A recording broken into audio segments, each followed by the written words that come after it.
Graça e paz, amados irmãos, amigos que acompanham o Ministério Palavra da Cruz através da internet. Mais uma vez, motivo e convido a todos para acessarem o canal Palavra da Cruz no YouTube, inscrever-se, ativar o sino para receber novos conteúdos e compartilhe as mensagens da Palavra de Deus. Hoje nós consideraremos a segunda carta de Paulo para o pastor Timóteo.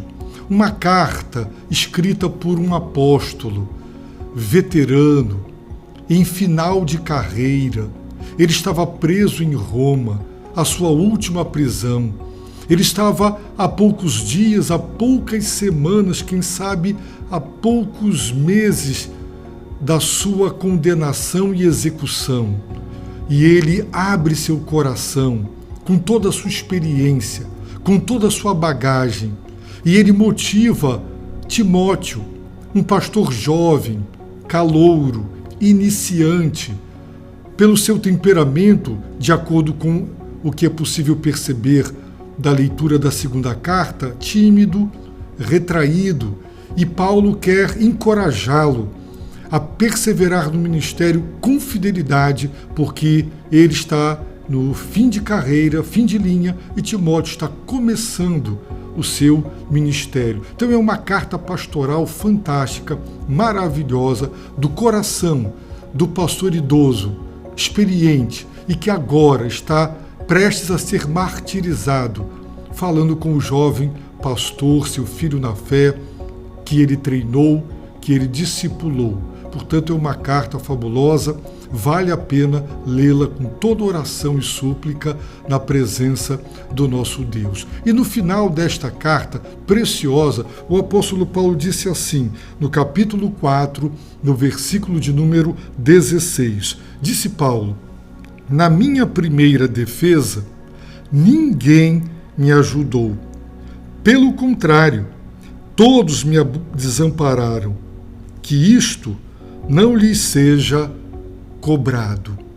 Eu quero lhe fazer uma pergunta. Você, no momento mais difícil, crucial, adverso da sua vida, você foi desamparado por aqueles que você imaginava que estariam ao seu lado, lhe dando apoio moral, emocional e espiritual? Você já amargou essa experiência de enfrentar uma tribulação, uma dor profunda e estar sozinho, estar desamparado, justamente pelas pessoas que você imaginava que estariam sempre com você?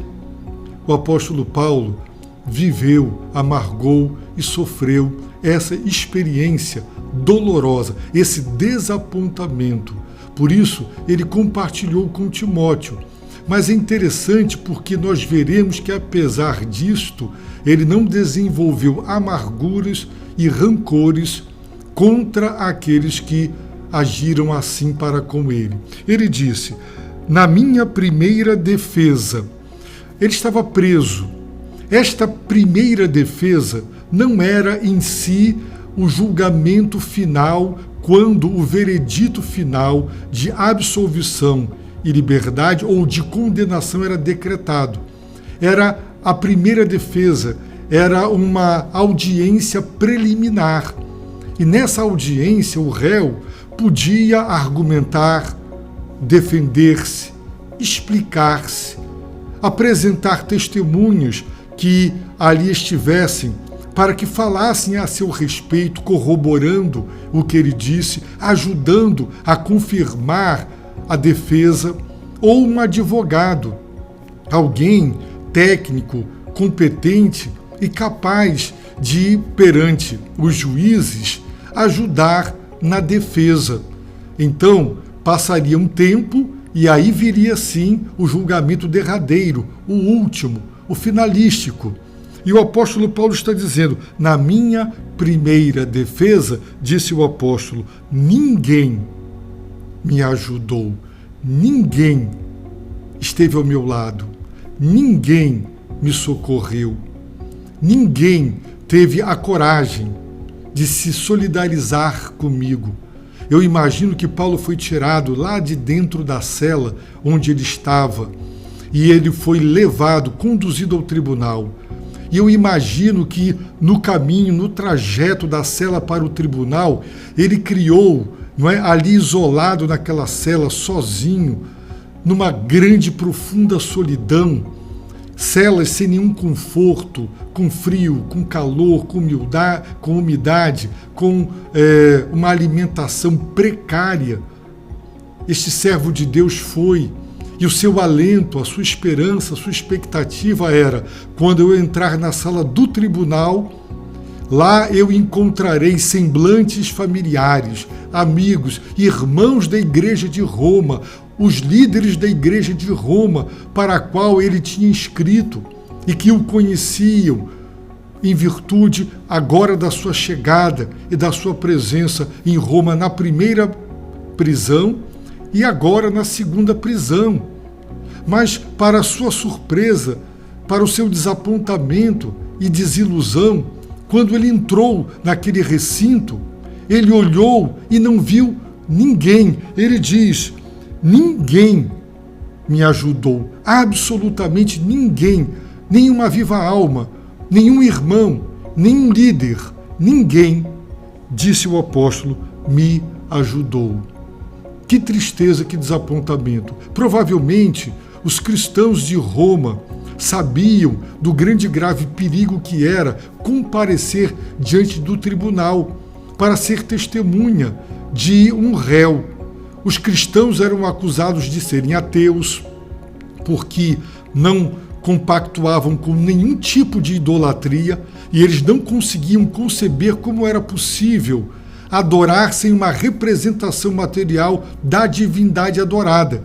Também os cristãos não se curvavam diante do imperador, de César, para o adorar. Os cristãos eram acusados de canibalismo por causa da ceia do Senhor, comer o corpo de Cristo. Os cristãos eram acusados de serem subversivos, contrários a um perigo para as autoridades instituídas e para as pessoas de modo geral. Então, não sabemos exatamente a acusação, a razão dele estar preso, mas ele está preso e será julgado. E os cristãos de Roma, os líderes, os pastores, os presbíteros da igreja de Roma, ninguém teve coragem de comparecer àquela audiência preliminar e estar ao lado do apóstolo Paulo. Nós somos humanos. O Senhor Jesus Cristo, quando no seu Getsêmani, e eu diria, por analogia e paralelamente, esse foi o Getsêmani de Paulo, quando ele foi orar naquele jardim, ele selecionou dentre os 11 apóstolos, porque Judas já havia se retirado, 3, Pedro, Tiago e João, para que ficassem próximos. Ele pediu: ficai aqui, vigiai comigo. E ele deles também se distanciou um pouco para orar. O Filho de Deus, divino, mas sua natureza humana, ele sentiu a necessidade de amparo, de apoio emocional. Pode ser que a presença de alguém não solucione nada, mas ter alguém do seu lado, nesses momentos, é fundamental. Alguém segura na sua mão, alguém te abraça e você se sente acolhido, amparado. Como isso é importante e necessário.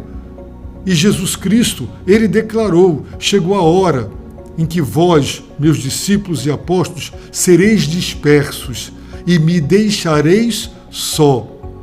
Mas eu não estou só, porque o Pai está comigo.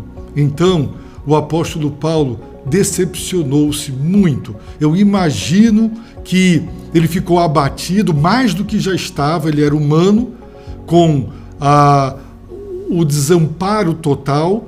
Ele fez a sua defesa e ele foi levado de volta, e no trajeto de volta, abatido, triste, por não ter sido ajudado. Ninguém me ajudou, disse o apóstolo Paulo. E eu posso imaginar a sua dor e a sua tristeza. E ele declarou mais: pelo contrário, ao invés de ter sido ajudado, socorrido, amparado, ele disse: todos me desampararam. Então observem a palavra ninguém me ajudou. Agora, todos me desampararam. Todos, ninguém o amparou, o sustentou, lhe deu suporte. Todos me desampararam. Que tristeza, que abatimento ele sentiu no seu coração. No entanto, ele diz assim, que esta falta de ajuda, esse desamparo, que isto não lhe seja cobrado. Os exegetas dizem que este verbo, na frase que isto não lhe seja cobrado, revela um ardente desejo de que aquilo que ele está afirmando realmente se realize. Então Paulo diz que esse desamparo, que essa falta de ajuda não lhe seja cobrado, que Deus, que julga os homens, nós seremos julgados, seremos levados, sim, diante do tribunal de Cristo, para que nós recebamos retribuição pelo que fizemos, para que nós recebamos de acordo com o que praticamos, o bem ou o mal. E o apóstolo sabia que Deus poderia cobrar daqueles cristãos, principalmente dos presbíteros e dos pastores, aquele desamparo do seu servo idoso, prestes a ser martirizado. Mas ele deseja, ele ora, na verdade é uma oração, ele ardentemente deseja que Deus tenha misericórdia destas pessoas e que o Senhor não coloque na conta deles. Sabe quando você compra num lugar fiado e é anotado, e tudo que você vai comprando é anotado, depois vai ser cobrado. E ele deseja que Deus não anote, não coloque na conta de nenhum deles esse pecado, esse abandono, essa falta de amor, de companheirismo e de comunhão cristã que o Senhor Jesus Cristo tanto ensinou e é fundamental. Percebam que o apóstolo Paulo poderia ter ficado magoado, profundamente ofendido, nutrir uma murmuração e uma angústia, uma revolta. Ele poderia até dizer: Senhor, pesa a tua mão, Senhor, pune essas pessoas pelo seu desamor, pelo seu desafeto, por terem me jogado fora. Não, o coração dele, cheio de amor, cheio de misericórdia, que nos lembra o nosso Salvador na cruz, dizendo: Pai, perdoa, eles não sabem o que fazem. Estevão, orando pelos seus algozes. O coração do apóstolo era um coração cheio de misericórdia e de compaixão, porque ele era um seguidor de Jesus Cristo. Por isso ele disse: sede meus imitadores, como eu sou de Cristo. Ele imitou o Senhor Jesus nessa hora de dor, de desapontamento. E ele pode ser imitado por nós, porque ele não ficou magoado, indignado, revoltado, querendo mesmo que Deus punisse justamente aqueles irmãos e aqueles líderes por esse pecado grosseiro do desamparo. Assim, nós aprendemos lições preciosas. Querido irmão, querido amigo, pode ser que todos te desamparem nas piores horas. Eu ajudei no leito de morte uma jovem que tinha muitos amigos e ela precisou fazer um tratamento caro. A sua mãe e seu pai tiveram que vender bens, tiveram que se desdobrar um após o outro, noite após noite, para cuidar dela. E ela me disse: onde estavam os meus amigos? Ninguém dormiu uma única noite comigo. Ninguém passou uma tarde comigo para minha mãe ou meu pai descansarem. Não, todos me desampararam. Essa tem sido a experiência generalizada de muitos de nós. Você tem muita gente ao seu redor quando tudo vai bem. Quando você começa a ter problemas, você pode ser um problema para os outros, um fardo para os outros, e as pessoas se afastam. Então não seja ingênuo, não seja tolo. Confie em Deus, porque Deus é nosso refúgio. Deus é a nossa fortaleza. Deus é o nosso socorro bem presente na hora da angústia. Só Deus e somente Deus. Assim, eu convido você a entregar seu coração ao Filho de Deus, porque com Ele em sua vida você nunca estará só. Ele sempre estará contigo e ao teu lado. Ele é socorro bem presente na hora da angústia, porque Ele está o tempo todo com você e Ele nunca te desamparará. E só o Senhor Jesus Cristo, através do seu sacrifício, é que pode reconciliar o homem com Deus. Então, por Jesus Cristo, entregue sua vida, arrependa-se dos seus pecados, confesse-o como Filho de Deus, o seu Salvador, para que você seja reconciliado e assim, na presença de Deus, socorrido e assistido por Deus, você seja sempre ricamente abençoado, nunca mais só, nem solidão e nem solitário, sempre com Deus. Que Ele te abençoe rica e abundantemente.